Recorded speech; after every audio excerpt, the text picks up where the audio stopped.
শান্তিময় সমাজ, একটা সমৃদ্ধ সমাজ, একটা মানবিক সমাজ যদি আমরা পেতে চাই, এই আয়াতের মধ্যে যতগুলো পয়েন্ট আছে সবগুলোর বাস্তবায়ন লাগবে।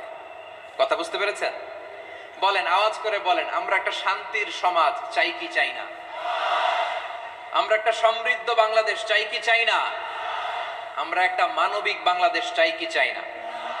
এই আয়াতে আল্লাহ তাআলা একটা মানবিক সমাজের রূপরেখা টেনেছেন। তার প্রথম কথা হচ্ছে ইন্নাল্লাহা ইয়ামুরু বিল আদল। আল্লাহ তাআলা তোমাদেরকে justice should be prevailed in the society.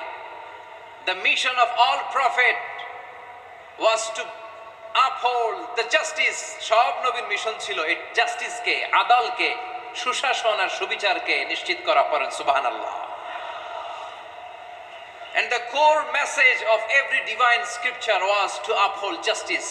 পৃথিবীর সব আসমানি কিতাবের মূল শিক্ষা ছিল এই জাস্টিসকে সমাজে এনশিওর করা, সুবিচার সুশাসনকে এনশিওর করা। তাহলে প্রিয় ভাইরা, এটা আমরা জানি, কিন্তু অবাক করা বিষয় হচ্ছে আমরা আজও জানি না আমাদের আল্লামার মৃত্যু কি স্বাভাবিক হয়েছে নাকি এটা পরিকল্পিত মেডিকেল কিলিং ছিল।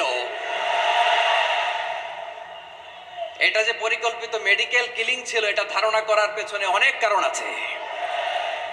তিনি আধিপত্যবাদের বিরুদ্ধে সোচ্চার ছিলেন, ফ্যাসিবাদের বিরুদ্ধে সোচ্চার ছিলেন, রাজনৈতিক প্রতিহিংসার শিকার ছিলেন।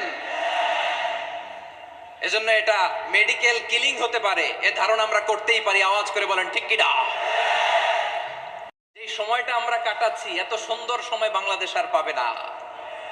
আমাদের জন্মের পর থেকে এরকম চমৎকার সময় আমরা পাই নাই। এটাই আসল সময়। আমরা ইন্টারিম গভর্নমেন্টের কাছে দাবি জানাই, উচ্চতর তদন্ত কমিটি করে এটা কি হত্যাকাণ্ড ছিল নাকি স্বাভাবিক মৃত্যু ছিল, এই রিপোর্ট গণমানুষের কাছে প্রচার করে জানাতে হবে। এই দাবির সাথে কি সবাই আপনারা একমত? কারা কারা একমত হাত তুলে দেখান।